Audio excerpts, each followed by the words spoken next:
This is where.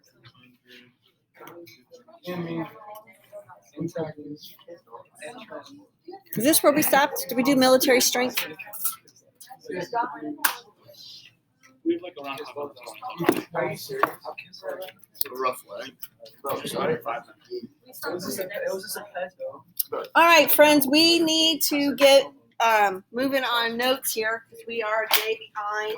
Those of you that were curious, I did not have an assignment for yesterday. I had a lot of meetings yesterday that just kind of pinched me for time, and I didn't want to, I know a lot of you are on there, like Tim Luking is emailing me at 7:00 in the morning. Where's the assignment, Mrs. Norris? So I didn't get, yes, I'm not kidding. You can ask him.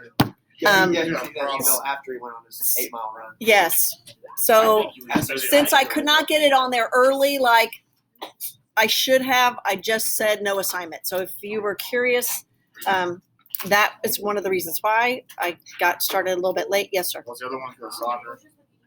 Oh, God. Stop it.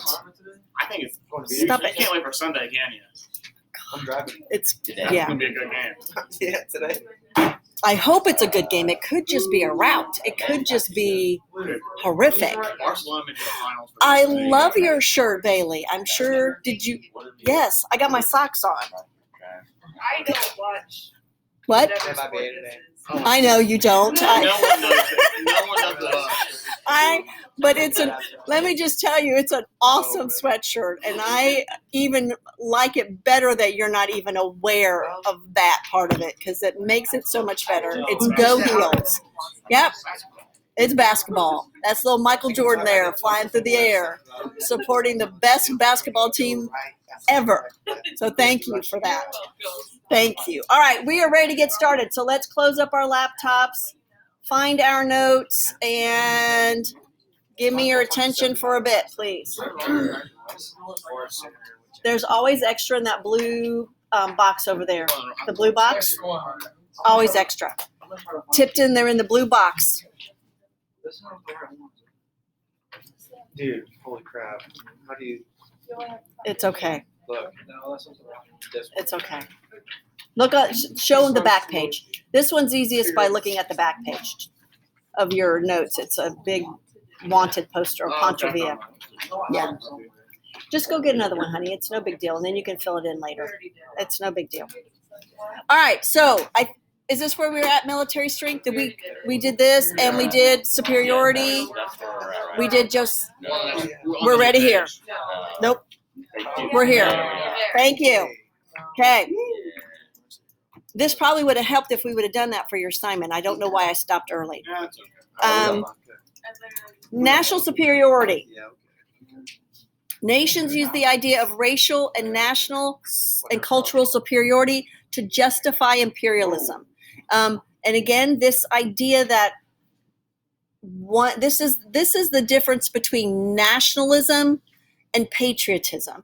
Nationalists believe racial superiority, that we as a group are superior to others because of who we are. Patriotism means we love our country and aren't we awesome? There's a very distinct difference. Patriotism, nice, warm, fuzzy feeling. Nationalism, we're better than you because we look different or we have different superior belief systems to yours. And so again, this idea of social Darwinism. Life consists of competitive struggles of which the fittest survive. And that, again, is Darwin's theory about animals, that animals go through these struggles and only the fittest survive. And what Darwin comes up with, again, with that, is that animals adapt, right? He does that whole theory about the little birds with their beaks that grow longer because of the flowers change, not meant to be applied to human beings. But social Darwinists will take this scientific theory and apply it to humans. Nations and races are inferior, which meant those superior races were destined to rule over the Anglo-Saxon race. And that is what you read on Monday and Tuesday with Josiah Strong. Reverend Josiah Strong wrote in Our Story that Americans had a responsibility to spread Western values and Christianity, that we are responsible to do that. And then lastly, if the United States does not gain territories, we would not survive. That is part of our survival. Most important part to get from Josiah Strong that is important is that there are a large group of people that believe in what Josiah Strong says. We're going to meet in a little bit a group of people that are anti-imperialists, led by none other than Mark Twain. He will be a group that says, that's not right. That's not democratic. That's not what democracy means. And as a country, we shouldn't be supporting this idea of Josiah Strong. So now we're going to move towards how do we get to become this world superpower. First steps toward this world superpower really starts all the way back in 1853 with Commodore Matthew Perry, and he sails into Japan. China and Japan have always been markets that white Europeans and the United States had desired to get into. And the problem with those two countries and European and American markets is that we don't have anything to trade. So at this time period, most people worked on a trading system, right? I'll bring you something and you give me something. There's not money exchanging hands. China and Japan said, when presented with, hey, here's what we have to trade with you, China and Japan said, that's junk. We don't want your stuff. We'll sell you our stuff and you can pay us money for our stuff, but we're not trading you anything. Our stuff is way better. Our jade, our porcelain, our silk, none of that stuff you have on your ship is anything that we want. And so for the most part, China and Japan turned away from European powers because they look and see there is nothing that you have that we want. We are perfectly fine with all of their stuff. What then happens at the turn of the century as Europe and United States go through their first industrial revolution, we get better stuff. Those two nations have their back turned. They don't see industrialism. And when Matthew Perry comes in with his ships with steam, Japan's like, wow, that's some pretty interesting stuff that we don't have. Come on in, Commodore Perry, and show us how you build those ships. Show us how you built those factories. Show us how you did all of this stuff. And that's what's going to happen.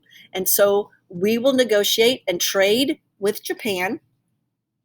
And Japan will say in about 1880, thank you very much for all of your Western technology, and slam the door again. And we're going to meet them again in 1910 as they slowly take over the Western Hemisphere because they're smart. Give us your stuff. Show us how to make all those things, and then goodbye. The United States is going to gain Midway Island. Those of you that know anything at all about World War II hopefully understand the significance of Midway Island. We need Midway Island because it is midway between the United States and Asia. Very easy to understand why it's named that. We need that island to stop, refuel, let men off the ship, gain access to food and other sources. The United States has access to build Navy bases in Pearl Harbor in Hawaii in 1887, and that is the source of our assignment for the next 2 days. How did we get Hawaii? Again, those of you that know anything at all about World War II know that that's the beginning for us as the United States of World War II when the Japanese bombed Pearl Harbor. Secretary of State in 1867, much to the laughing, joking parts of Washington, D.C., bought Alaska. It's called Seward's Folly or Seward's Icebox because there's, in 1867, absolutely nothing that we could do with Alaska. If you ever were someone that believed in time travel and people go back and make really good decisions because they know how things are going to be, this would be a case. Because why would William Seward buy Alaska? We have nothing to gain from Alaska other than getting it from Russia at the time. But Alaska obviously is going to be really significant for oil. We get a tremendous amount of oil from Alaska and other vital natural resources that Alaska now provides. Again, it was a joke. Later, jokes on everybody else because Alaska was a great bargain. My husband is obsessed with that show, Life Below Zero. Does anybody watch that show? I think it's the dumbest show ever. He loves that show and asks often, wouldn't you like to go there? Absolutely not. There's no part of my fiber of being that wants to live in life below zero. Everything is so dumb at that part. I don't get it. But lots of people like it. And it gives us, again, another port of call. My only other trip with Alaska, when I was in early elementary school, my dad was stationed at Okinawa, which is a tropical island. Tropical, all year long. Shorts, sundresses. We leave Okinawa in August in our cute little, my sister was only 15 months younger than me, and we look like twins in our matching cute little sundresses, and hit the United States in Alaska and have to get off. This is before the walkways, and back in the day, I'm sure you've seen movies where people get right off of they go down stairs and walk across the tarmac. There is snow like above the buildings when we get off in this plane in Alaska. And it's my first like real memory of being back in the United States. Like I'm in sandals and a sundress and there was like 10 feet of snow. We are freezing. Thank you. DBQ and there's the Thank you. All right. So businessmen want to expand trade into Latin America. First International Pan American Conference with U.S. and 17 Latin American nations. And we begin the Pan American Highway System, which still exists. I would not recommend any of you take a trip on the Pan American Highway System through Mexico and drive in Mexico because their laws are not the same as their laws are not like our laws. They can arrest you and never tell you why you're being arrested. They have different traffic laws. So I don't ever recommend that you drive. Even most places don't recommend. But we have this awesome highway system that begins in this time period. Our focus today and on your assignment for the next 2 days is Hawaii. How do we get Hawaii? Hawaii is what brings out the anti-imperialist. Hawaii is what makes Mark Twain not just a writer, but a vocal spokesperson about the government and their actions. And we have to remember, again, our country is a democracy, and a democracy honors sovereign nations. A sovereign nation means the people that are in control of that country. And the reason Hawaii is so desirable is, again, it is in the middle of that Pacific Ocean. It is a great place for ships to stop. It also has sugarcane. We cannot grow sugarcane on the continent of the United States. We cannot. Farmer people figure out how to grow some sugarcane, you will make a gazillion bucks. We can't. We have to look to places like Cuba and Hawaii. And Hawaii makes lots of sugar. And it is, again, something that the United States needs. So in 1887, American planters convinced the king, I don't even pretend to try to pronounce that, to amend Hawaii's constitution so that voting rights were limited to only wealthy landowners. How they convinced him is why our U.S. history book does not discuss too much in detail, because that is a controversial topic. Amendment only allowed white landowners to vote in a country of which they were not citizens. And these two things are going to tear Hawaii apart. The first problem is the United States imposes duties on sugar, and it raises the cost of Hawaiian sugar. Those people, and the reason that happens is because they want people to buy sugar from Cuba. And we'll see why we want that when we start a little war with Spain to get Cuba. The next problem is the king dies and his sister, Queen Lily, and I apologize for not being able to pronounce her name, comes to power. Queen Lily has lived in England and gone to Oxford. She is a smart lady, and she instantly says, I don't know what my brother was doing, but this is not a constitution that I, as now queen, am going to live under. So I'm rewriting this thing. And white people, you are not having rights in my country. Not going to do it. And so, seeing the way that this was going to play out, the planters, and this again is the idea of this Gilded Age corrupt part of our, picks up the phone and says, hey, can you send us some Marines? Because we're going to take this island. And that's what happens. The Marines come to Hawaii and take over Hawaii. We invade a country that has a sovereign queen for no reason. They're not in distress. They're not being invaded by other people. But because white plantation owners want to have access and be able to grow their sugarcane and not pay the tariffs. Because if they annex Hawaii and it becomes part of the United States, there's no longer a tariff. And so that's what they do. The planters create a new government with this guy named Dole. Next time you see a can of pineapples, think of Mr. Dole here and how he got access to all those pineapples with the bayonet of the Marines. Dole says, we now want Hawaii to be annexed. We want Hawaii to be taken over by the United States. If you remember, our one good president during our Gilded Age was Grover Cleveland. And he said, no, the people of Hawaii do not want to be annexed. No. Annex, again, is being taken over. The city of Sullivan has tried to annex several parts of the county. The county speaks up and says, no, we don't want that. We do not want to be annexed. People, especially on the Section Street city marker, is at the ambulance barn. So people on that side said, no, we don't want to be annexed. We do not want to be annexed. The same on this side. The city limits is at the Elks. It is on purpose that those fast food places and Walmart and everybody builds in the county. It's on purpose because county taxes are cheaper.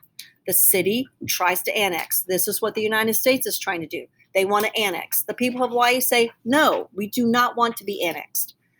McKinley becomes president and he says, we're going to annex. And now Hawaii becomes a territory of the United States.